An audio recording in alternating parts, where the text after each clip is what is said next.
In problem 8, it sets up a scenario that says that this is a sight line.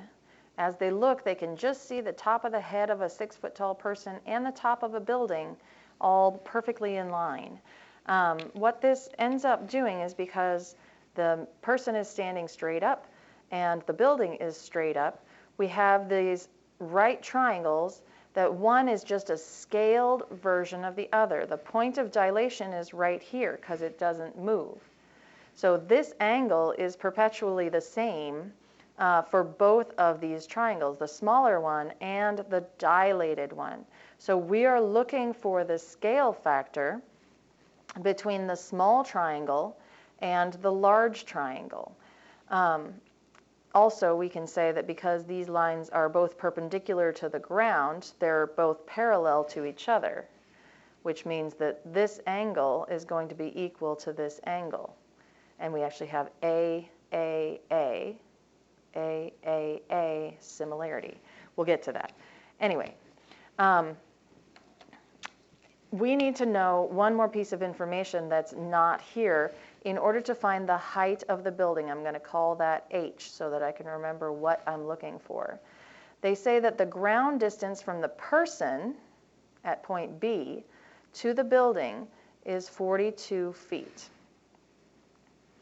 And we're looking for the height of the building. So we're going to say we've got two entities. I'm going to call them the small triangle and the large triangle. Now, I want to make sure that I'm doing corresponding sides of these triangles. Because this is just growing this way, the 8 goes with the big one here.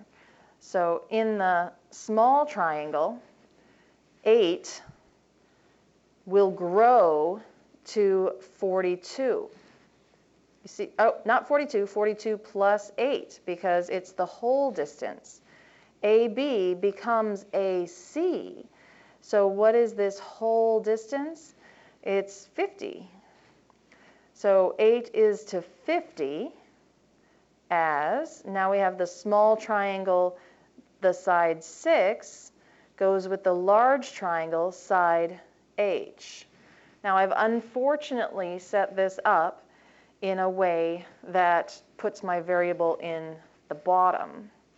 If I had thought a little further ahead that my variable was part of the large triangle, I should have put large above small. But I can always flip it as my first step. I can take the reciprocal of both sides as my first step of solving this proportion.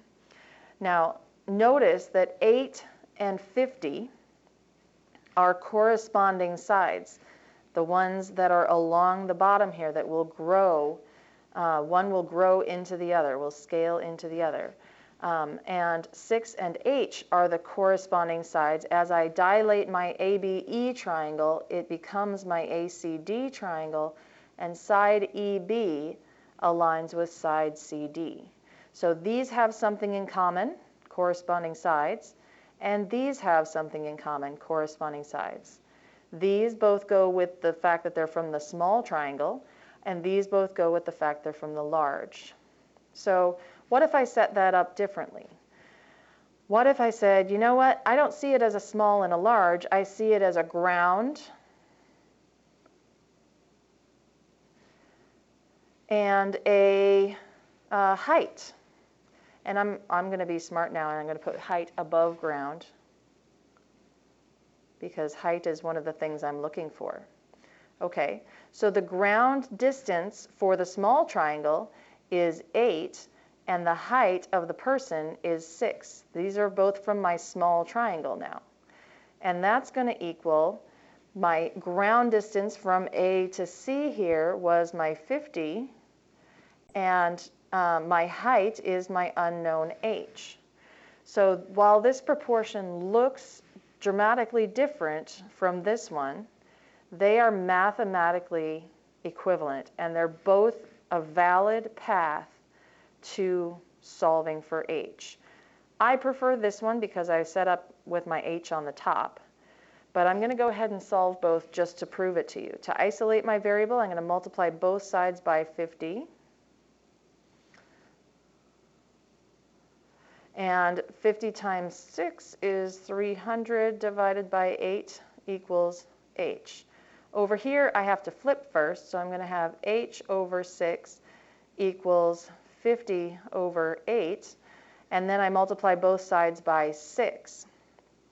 H equals 50 times 6 is 300 over 8.